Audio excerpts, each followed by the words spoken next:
What does it mean to be humble and humbled before God? Listen, it means so much surrendering and releasing.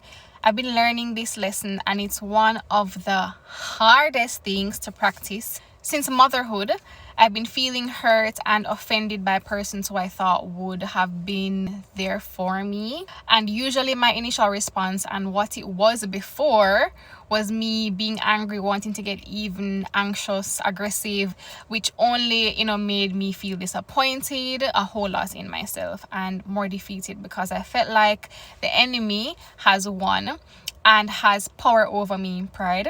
But that isn't the case. So while reading the Bible, the Lord said, I will take revenge, and that really impacted me, because it means that I have to really and truly surrender and release control before God and allow the Spirit to carry out that promise.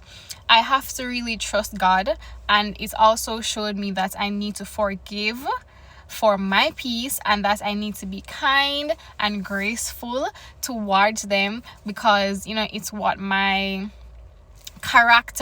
want my character to be.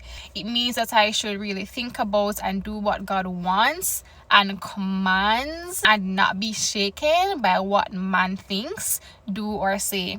You may feel powerless in the moment, but trust that you are the one with the power, because of God's grace and glory on and through you. Another part of being humbled is also accepting the consequences for the wrongs that I have done to others, which is a lot, and dealing with the turmoil of that as well. And I see that through Moses. So when I say I've been experiencing a renewal of every fiber of my being, God is great. God is good.